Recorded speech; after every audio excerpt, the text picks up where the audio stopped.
13 ஆண்டுகளுக்கு பிறகு திமுக மீண்டும் ஆட்சிக்கட்டில் ஏறிய தேர்தல். எம்ஜிஆர் மறைவுக்கு பின் நடந்த முதல் தேர்தல் என பல்வேறு வகைகளில் முக்கியத்துவம் பெற்றது 1989 சட்டமன்ற தேர்தல். அந்த தேர்தலில் கவனம் ஈர்த்த அம்சங்கள் பற்றி தற்போது பார்க்கலாம்.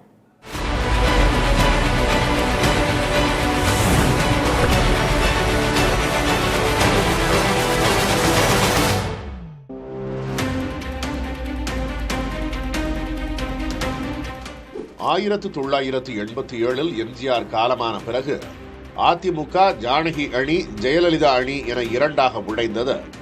எம்ஜிஆரின் மனைவி பிஎன் ஜானகி முதல்வரானார். சில வாரங்களில் சட்டமன்றத்தில் நடைபெற்ற நம்பிக்கை வாக்கெடுப்பில் பெரும் அமளி ஏற்பட்டது. இதன் பின் சட்டம் ஒழுங்கை காரணம் காட்டி ஜானகி ஆட்சி கலைக்கப்பட்டது. குடியரசுத் தலைவர் ஆட்சி அமல்படுத்தப்பட்டது. ஓராண்டுக்கு பின் சட்டமன்ற தேர்தல் அறிவிக்கப்பட்டது. இந்த தேர்தலில் திமுக தலைமையிலான அணியில் மார்க்சிஸ்ட், ஜனதாதளம் கட்சிகள் இடம்பெற்றன.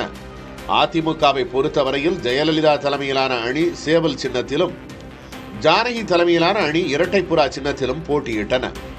சிவாஜி கணேசன் தலைமையிலான தமிழக முன்னேற்ற முன்னணி ஜானகி அணியை ஆதரித்தது. இந்திய கம்யூனிஸ்ட் கட்சி ஜெயலலிதா தலைமையிலான அணியை ஆதரித்தது.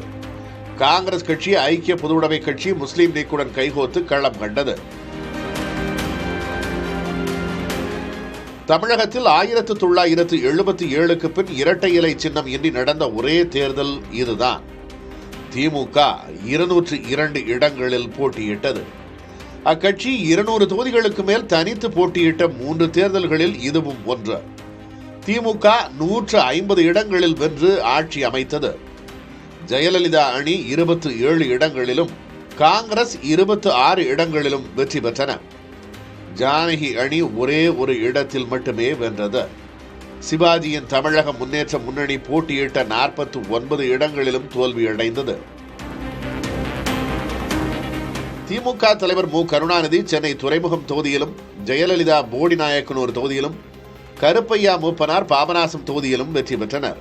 ஜானகி ஆண்டிப்பட்டி தொகுதியிலும், சிவாஜி கணேசன் திருவையாறு தொகுதியிலும் தோல்வியடைந்தனர். மு. க. ஸ்டாலின் 1000 விளக்கு தொகுதியில் தனது முதல் சட்டமன்ற தேர்தல் வெற்றியை பதிவு செய்தார். 13 ஆண்டு கால இடைவெளிக்கு பிறகு முதலமைச்சரானார் மு. கருணாநிதி.